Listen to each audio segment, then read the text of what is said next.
Vamos para mais uma aula da parte de legislação do servidor, em que nós estamos tratando da Lei 8.112. Então, o objetivo geral, como já da aula passada, é dispor sobre o regime jurídico dos servidores públicos civis da União, das autarquias e das fundações públicas federais, né? Lembrando que o objetivo dessa aula está diretamente ligado a, principalmente, o pessoal que vai fazer concurso, certo? A gente poder auxiliar o pessoal que está na fase de concursos e também para os demais espectadores, né? Telespectadores aí que queiram estudar o assunto, tirar alguma dúvida, ou seja, fica aí à disposição de todos os senhores. Então, hoje a gente vai falar um pouco, continuando no título 2, né, do provimento, vacância, remoção, restituição e substituição, e, se der tempo, a gente vê a parte do título 3, os direitos e vantagens. Se não, a gente deixa para a próxima aula. Então, no título 2 de vacância, aula passada a gente falou bem sobre provimento, certo? Vem a seguinte pergunta, né? Quais os tipos de vacância disposto na Lei 8.112 de 90, né? Então, segundo o artigo 33, ele consta que a vacância do cargo público decorrerá de exoneração, demissão, promoção, readaptação, aposentadoria, posse em outro cargo inacumulável e falecimento, certo? Então, a gente vai ver um pouco de cada um desses, né? Lembrando a relação de exoneração e demissão, né? Então, por exemplo, se você é um servidor público, você só sai do cargo por exoneração. No entanto, você pode ser demitido de uma função, certo? Então, aqui só inicialmente para a gente ter um entendimento. No entanto, a gente vai conversar bastante sobre isso aqui. Então, pergunta 2, né? Quando se dá a exoneração do servidor, né? Então, o artigo 34, ele traz da seguinte forma: a exoneração de cargo efetivo dará-se-á a pedido do servidor ou de ofício. Então, existem dois tipos de exoneração, certo? Segundo a 8.112. A exoneração de cargo efetivo e a exoneração de cargo em comissão. Legal? Então, o parágrafo único diz o quê? Que a exoneração de ofício dará-se-á quando não satisfeitas as condições de estágio probatório ou quando, tendo tomado posse, o servidor não entrar em exercício no prazo estabelecido, certo? Então, essas duas formas aqui é que a 8.112 traz, certo? De exoneração. Professor, quem é estável pode ser exonerado? Pode, certo? Mas aí vai depender de alguns trâmites legais, de processuais, né? Certo? Do qual vai ser relacionado justa causa e tudo mais, certo? Que a gente vai conversar mais adiante.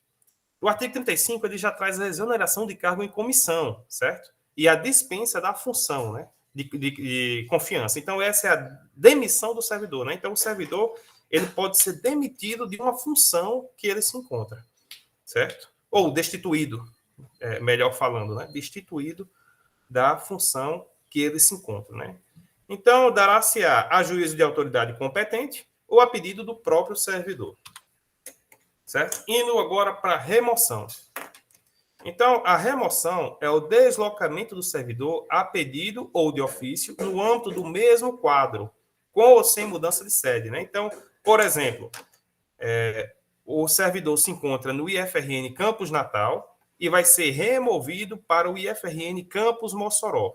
Então, conforme consta aqui, ó, ele ainda se encontra na mesma instituição, IFRN, só mudou de campus, certo? Então, é o deslocamento do servidor no mesmo quadro, ó, ou seja, na mesma instituição. Então, ele foi removido do campus Natal para o campus Mossoró.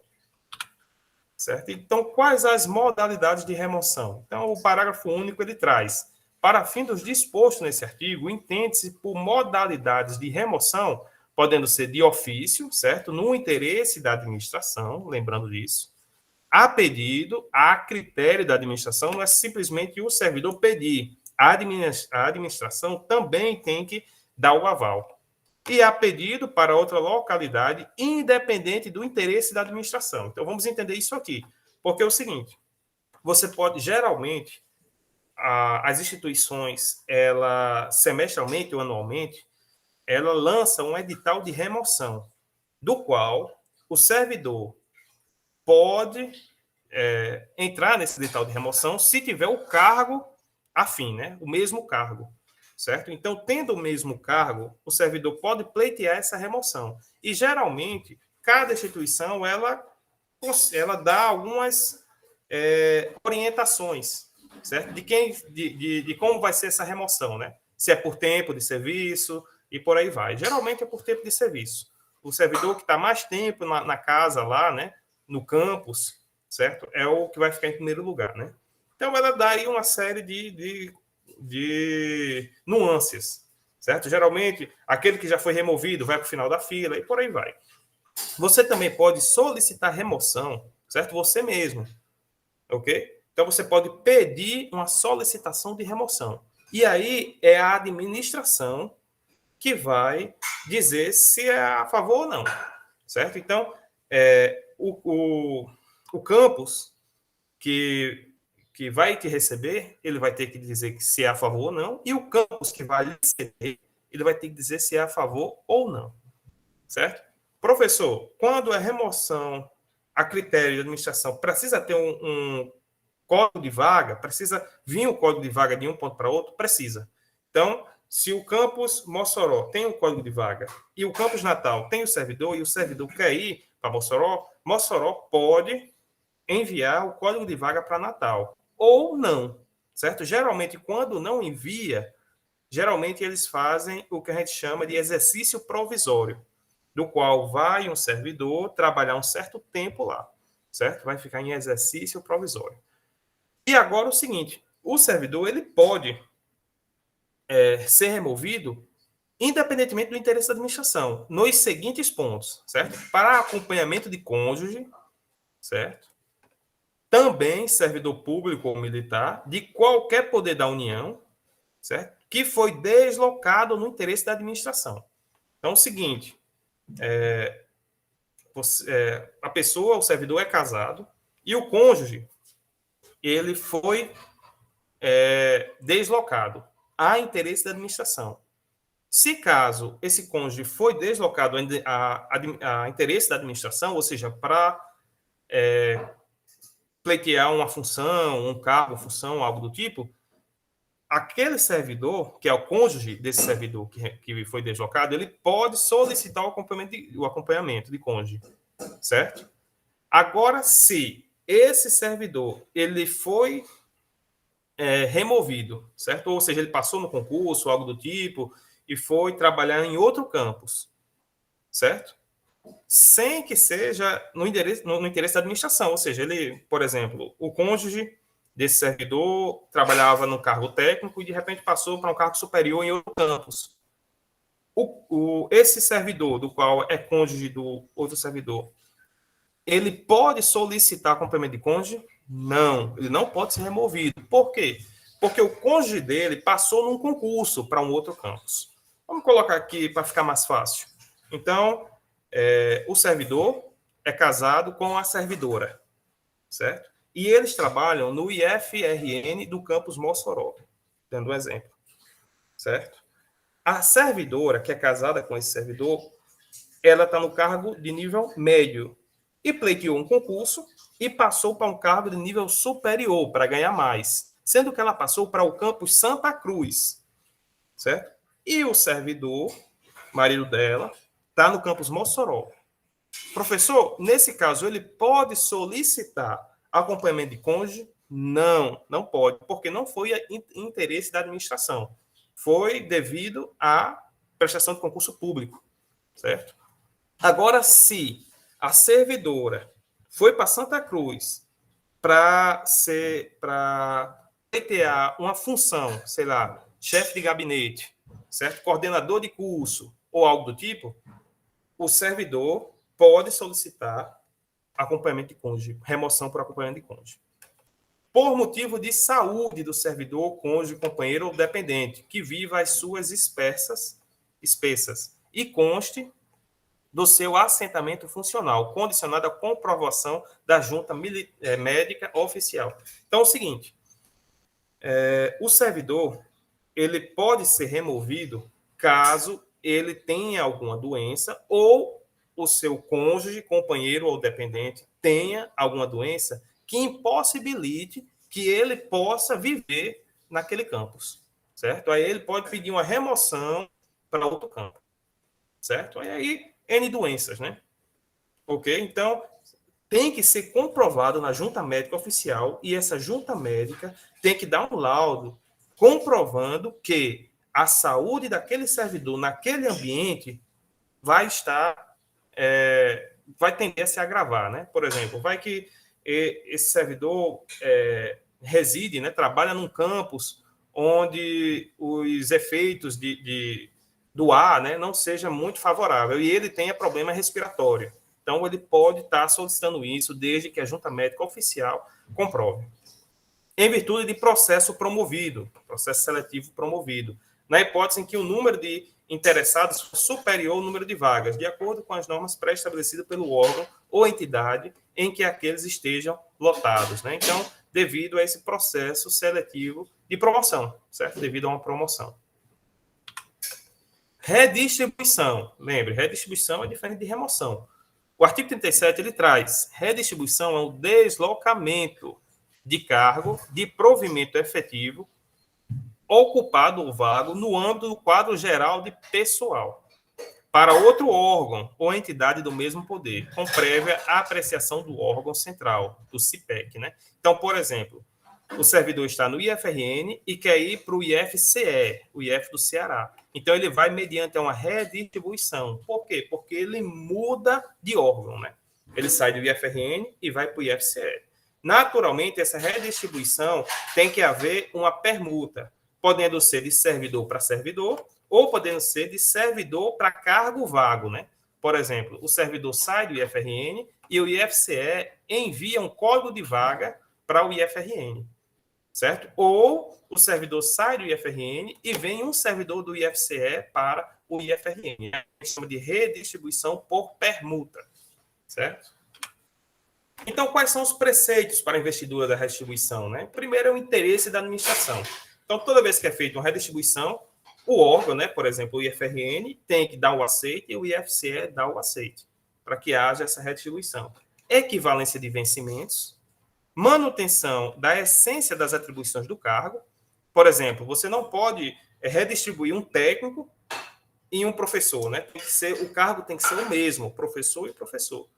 Professor, eu posso redistribuir o cargo de professor de engenharia por um professor de português, por exemplo? Não é bem aceito, porém, existem essas condições, certo? Existem essas condições. Eu já vi, já presenciei.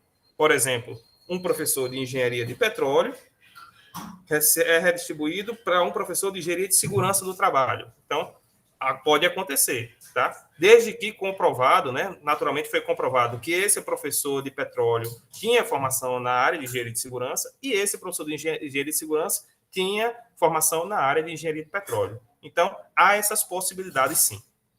Vinculação entre graus de responsabilidades e complexidades das atividades, mesmo nível de escolaridade, especialidade ou habilitação profissional, compatibilidade entre as atribuições do cargo e as finalidades institucionais do órgão ou entidade. Daí vem uma pergunta que é sempre recorrente quando a gente fala de redistribuição. Professor, o professor do IF pode trabalhar, pode ser redistribuído para o UF, certo? Pode, certo? Lembrando o seguinte, que o cargo do professor de IF tem que ser o mesmo cargo do professor da UF.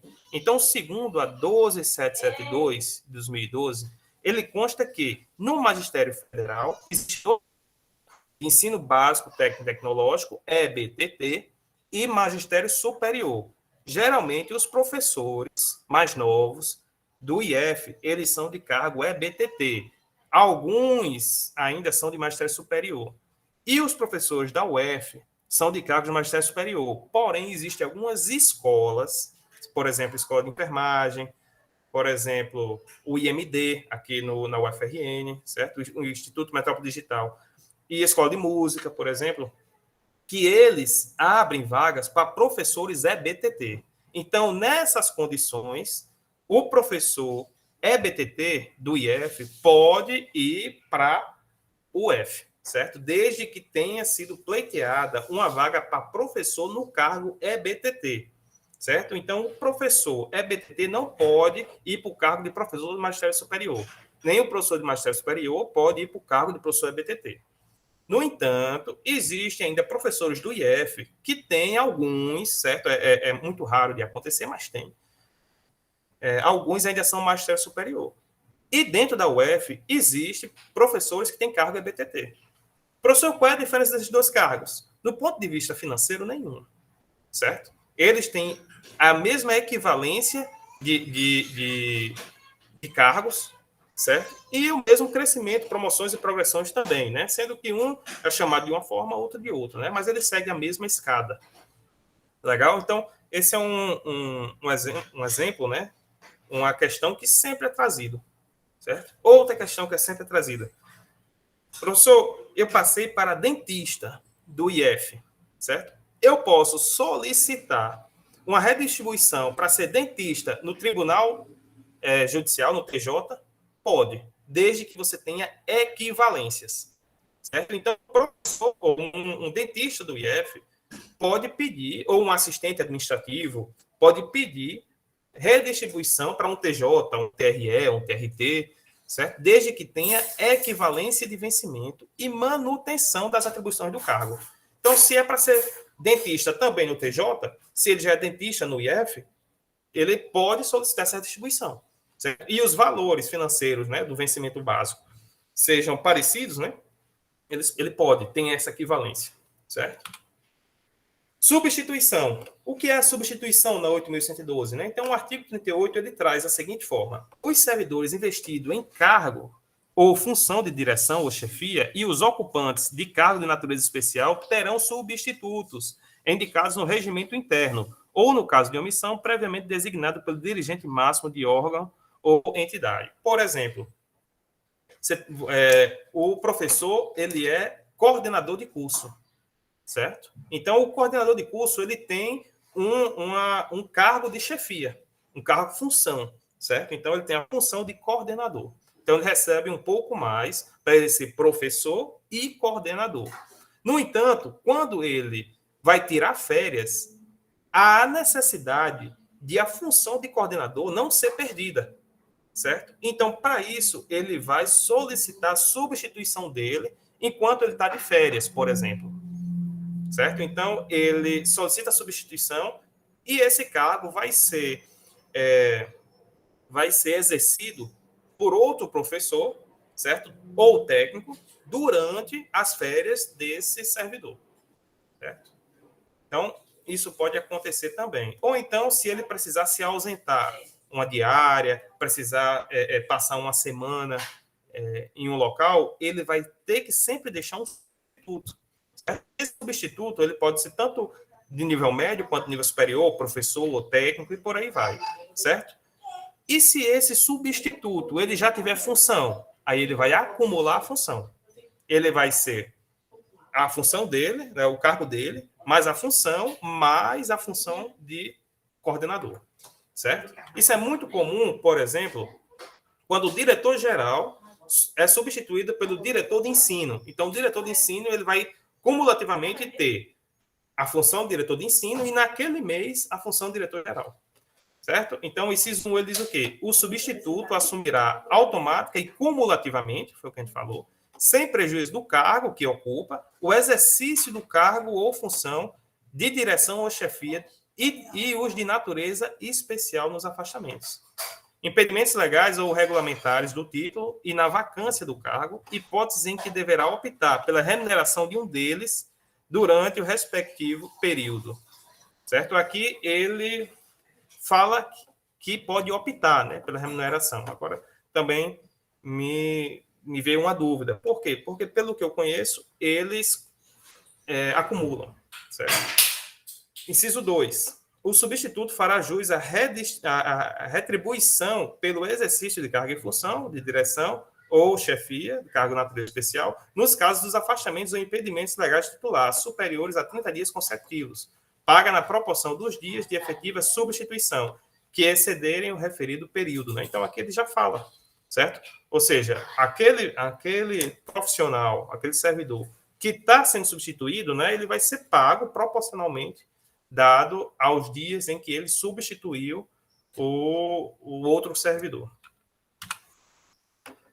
Qual é a diferença entre vencimento e remuneração, né? Então, o artigo 40 e o 41 ele traz da seguinte forma. O artigo 40 diz que vencimento é a retribuição pecuniária pelo exercício de cargo público, com valor fixado em lei, né? Então, o vencimento, a retribuição pecuniária. Por exemplo, a gente tem a tabela aqui a gente tem a tabela do servidor professor, EBTT, certo? Do qual aqui nós temos as classes, ó, e os níveis. Então, o professor, por exemplo, D31, certo? No qual ele seja doutor, ele vai receber um vencimento de 3.841, lembrando que essa vigência é de 2019, certo? E é 40 horas, não é dedicação exclusiva. Então, estou dando esse exemplo aqui. Então, ele recebe 3.841. Esse é o vencimento dele.